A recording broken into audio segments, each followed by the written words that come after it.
Well, I'm Richard Heinberg, Senior Fellow with the Post-Carbon Institute. I've written several books on the subject of fossil fuel depletion. My first book on the subject was called The Party's Over: Oil, War, and the Fate of Industrial Societies.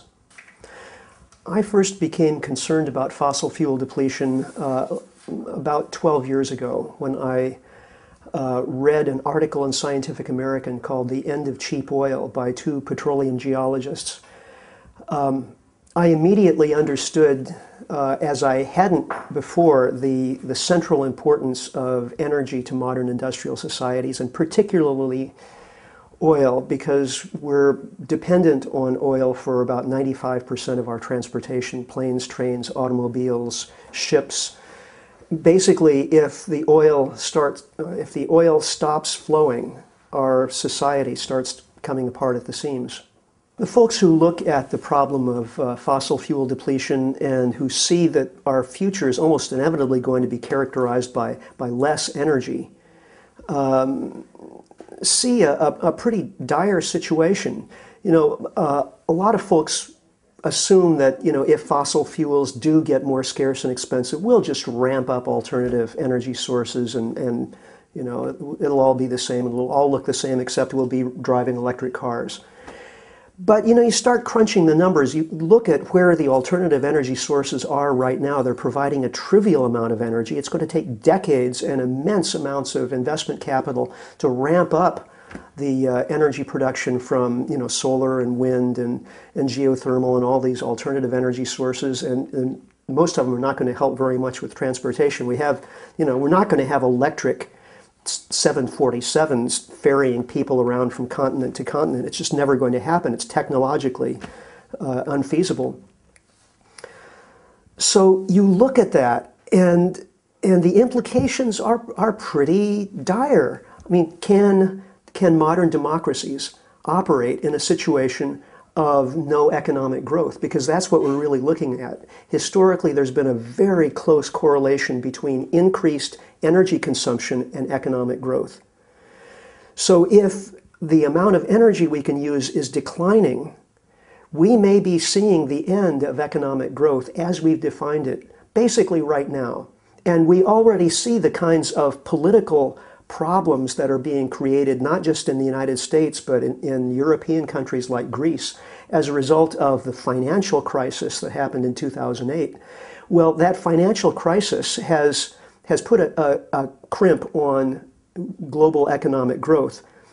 What if peak oil delivers the coup de grace? What if basically, if the economy starts to recover, then that increases demand for oil, and the oil just isn't there, so the way the market responds is much higher oil prices, and those higher oil prices kill demand and kill economic growth. And so we just have this ceiling now on what the economy can do. What happens to our political system without economic growth? What politician is going to be able to stand up in front of the American people and tell them the truth? Every politician is going to want to promise more economic growth and blame the lack of growth on the other political parties. So we throw these people out and put in the other political party, and they don't do any better, and we throw them out. I mean, the whole political system starts to get more and more polarized and more radical until it just comes apart at the seams. There's no solution until we actually are able to accept, as a people, accept the situation that we're in, where we actually have to change our way of life. When we're talking about fossil fuels, we're basically talking about minerals. And with all minerals, all non-renewable extractable resources, there's kind of a pyramid, a resource pyramid, the geologists call it. And the top of the pyramid, the capstone, is what you can get easily and cheaply. And all of the levels further down then are kinds of resource that are more generally distributed throughout the Earth's crust, not as concentrated. So it's lower quality ores or what have you. So with regard to oil, this capstone oil is the oil that's in the giant reservoirs that we were finding back in the 1930s, 40s, 50s, and 60s, we were finding pools of oil that are still producing 1 million, 2, 3 million barrels a day, even today, but they're depleting. Those are old, tired oil fields, and we have new technologies to kind of increase the lifespan of those supergiant old oil fields. But generally what we're doing is replacing those with much smaller oil fields that are either in rocks that are less porous, so it's harder to get the oil out of the ground, or they're in very inconvenient places like, you know, a couple of miles of ocean water. So I mentioned the resource pyramid just a moment ago. The top part of the resource pyramid is what geologists call reserves. That's resources that have been identified through exploration, and we know that we can extract those resources using current technology at current market prices. Now, the rest of the pyramid we would just call resources, that we know that that stuff is out there in the Earth's crust, but the vast majority of it is never going to be extracted because either we don't have the technology and it's not likely to appear anytime soon, or the price would have to be so high. With oil, for example, if the price of oil were $500 a barrel, we could justify going after oil in really, really difficult places. But the problem is, if oil cost $500 a barrel, we wouldn't have any economy to do that with. Plus, oil is a particular kind of resource. It's an energy resource, which means that if we expend so much energy in getting the stuff out of the ground, in exploring for it and drilling for it and capturing it and bringing it to the surface, if we expend so much energy doing that, that we've spent more energy in oil production than we get from the oil that we get out of the ground as we burn it and use it for all our economic purposes, then it's a pointless exercise. We might still find that oil valuable for making plastics or pharmaceuticals or something, but it has ceased to be an energy source. And so that's a hard limit on the amount of this stuff, of these resources that we can ultimately convert into reserves. People are always talking about various new finds of oil as though, this is going to save the day, peak oil.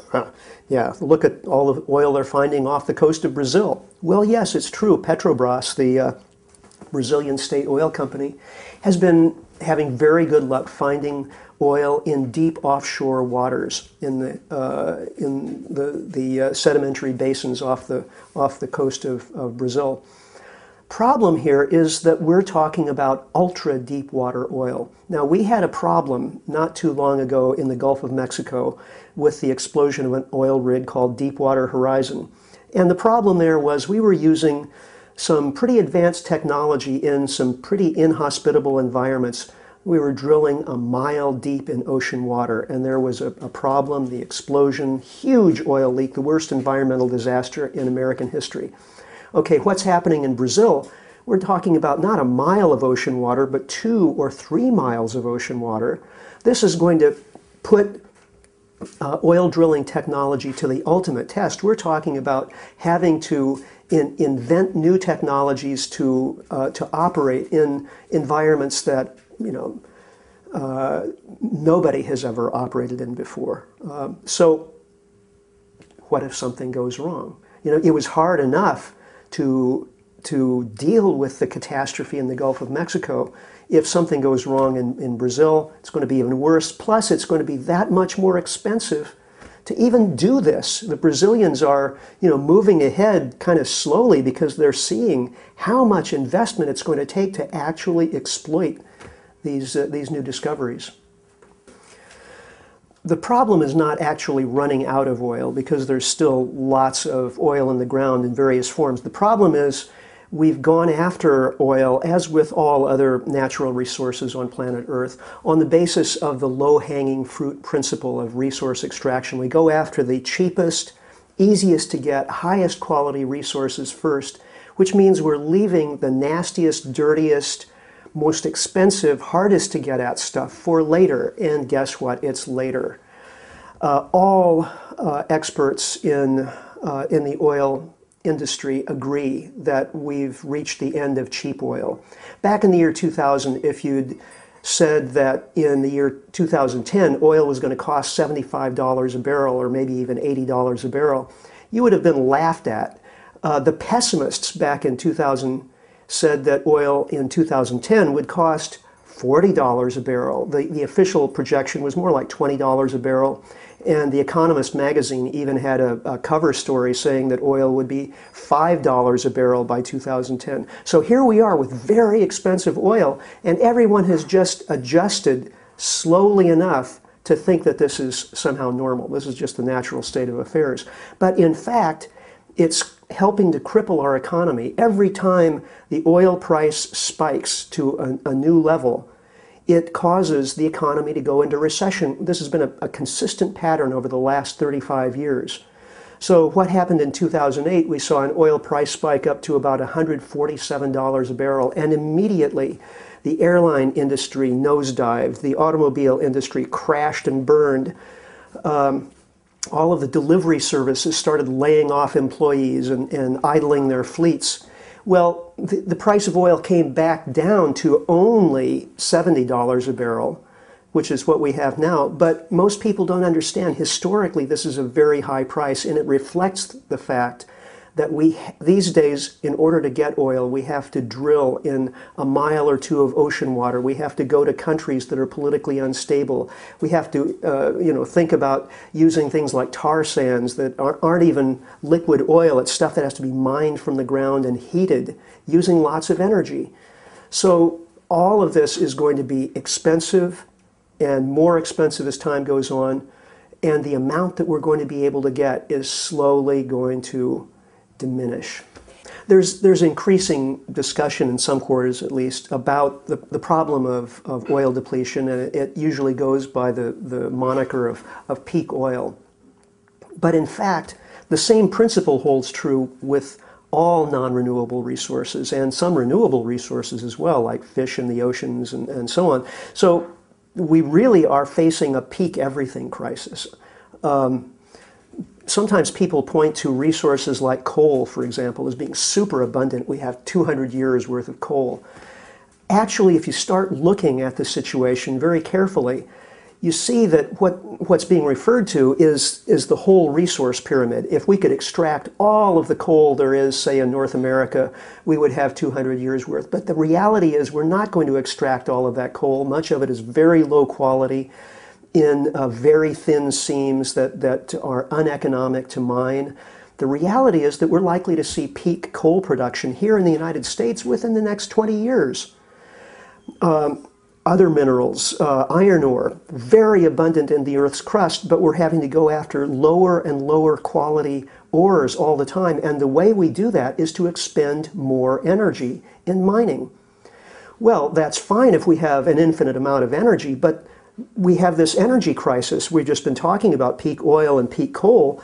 Now, if we don't have the cheap energy to get the iron ore out with, we may have peak iron as well. And then we get to the more exotic materials like rare earth elements that we use for making powerful electromagnets, such as we use in wind turbines. And it turns out that rare earth elements are mostly being mined right now in China.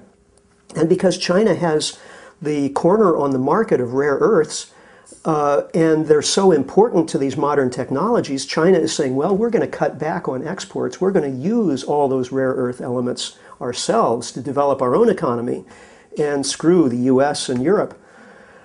We could go on. Indium, tantalum, elements that are necessary to making cell phones and LCD screens. All of these things are depleting non-renewable resources that are becoming more scarce, that are going to become more expensive. So, really, essentially the problem is we've got too many people using too much stuff too fast in an economy that only knows how to grow. We're also facing problems with future supplies of uranium. A lot of people say, well, the solution to the energy crisis is going to be nuclear power? Well, first of all, nuclear power makes electricity. It doesn't make liquid fuels for cars and trucks and planes. But also, nuclear power depends upon another depleting non-renewable resource, i.e. uranium, which is becoming more scarce, and we're going to have supply problems by mid-century. So if we start building lots of new nuclear reactors now, that will even shorten the lifespan of the existing uranium reserves. Then there's phosphate rock that gives us phosphorus for conventional industrial agriculture. Industrial agriculture is very, very dependent on phosphorus. And without those inputs of phosphate rock, industrial agriculture just, grinds to a halt after the course of a few years as the soil depletes in that element. Again, we're probably past peak phosphorus. Natural gas is looking better than it did a few years ago because we have this new technology called fracking, where we can find natural gas in very tight reservoirs where the rocks are not very porous at all. And ordinarily the natural gas just wouldn't flow. You drill a borehole and the natural gas would basically just stay where it is in the rock. Even though it's there, it wouldn't flow into the well. But with this new technology, by injecting chemicals, and mostly water, but some interesting chemicals, it opens up the pores of the rock, and then also horizontal drilling, and then setting off explosive charges along the drill path to open up the rock. All of these things are making this unconventional gas more accessible. And the industry is playing this up huge. It's saying, well, this is a game changer. Suddenly we have 100 years worth of natural gas. Well, wait a minute. This new technology is still very, very young. And what we're actually seeing is it's much more expensive to use this technology than the conventional natural gas drilling technology. So that means natural gas prices have to be much higher for these companies to make a profit. Right now, they aren't actually making a profit. What they're doing is they're trumpeting the amazing potential of this technology in order to gain investment capital from, from investors. And they're subsisting on investment capital rather than profits. Natural gas prices are going to have to double before these companies are actually producing a profit. And when natural gas prices get up to that level, then industrial users start to drop off the table. Natural gas gets too expensive. Of course, we use most of our oil for transportation, but a very significant portion of the oil that we use is for the food system. And in total, we use about 7 calories of fossil fuel energy for every calorie of food we produce. Now, this is an extraordinary situation because historically, agriculture was all about producing energy for human society. I mean, this is the most basic energy source we have, the food we eat. So to have a situation where it's costing us energy to produce food, it could never have happened prior to fossil fuels. So we use oil especially for transporting inputs to the farm and outputs from the farm to ultimately to our plate. We use fossil fuels for making nitrogen fertilizer. We use oil for running tractors and combines and seeders and all the other farm machinery, motorized farm machinery, for crop drying, for animal operations, and so on. Now, as oil becomes more expensive, what happens is that puts more pressure on farmers. And sooner or later, those higher costs get passed along to consumers in the form of higher food prices. But in the meantime, what you get are farmers going bankrupt because the food prices really aren't high enough for them to be able to stay in business and still pay for those fossil fuel inputs. So we have a food system that is addicted to oil. And as oil becomes more scarce and more expensive, that food system is going to be threatened in some pretty serious ways. Yeah, well, the notion that we're facing an agricultural crisis and a food crisis is becoming much more widespread now. Many experts on food systems are raising the alarm. You know, I think many folks tended to assume that genetically engineered food crops would sort of come to the rescue. The artillery, the cavalry would come to the rescue at the last minute, and we would have all these crop varieties that can grow in salty soil and be much more productive per acre and so on. But it hasn't really worked out that way. Most of the genetically altered food crops really are just designed to protect the crop from a certain patented kind of herbicide or something like that. So they've been, you know, very useful to the companies that have marketed them, but they haven't really expanded our food supply or made our food supply any more resilient. Just the opposite. The genetically altered seeds have to be produced centrally and then distributed via our transport system, which is all fossil fueled. So actually our food system is even less resilient, even more brittle than it was 10 or 15 or 20 years ago. And so as fossil fuels dwindle, as they become more expensive, we could see a real food crisis, not, you know, by mid-century or the end of the century, but even just within the next 10 or 20 years. Well, since it's going to be very difficult for political leaders to get out in front of the peak oil problem and you know, convince the American electorate to embrace a lifestyle of reduced energy consumption, that's going to be a hard sell. I think the best path forward is going to have to be on the basis of grassroots organizing, people taking this information in and changing their own lives and then getting together with their neighbors to, you know, compare notes and help each other out. And this is happening. We've seen since the economic crisis of 2008, the sales of cars go down to the lowest level in 30 years, and the sales of bicycles soar. More people are planting home gardens. We're seeing the emergence of movements like the Transition Town initiatives that are popping up all over the world. They started in Britain. There's something like 200 or 300 transition towns in Britain now, and there are, you know, 80 or so here in the U.S. And this is, again, it's grassroots. It's not waiting for elected officials, either national or local, to get out and lead. It's saying, what can we do as citizens? And maybe, you know, it would be a lot easier if the elected policymakers were out there, you know, changing our tax structure to make it easier to put in renewable energy technologies and so on. It might be easier if that were the case, but it's not the case. So we have to do what we can. And actually, where these transition initiatives are taking root, it's pretty exciting to see, because it doesn't look so much like a protest march.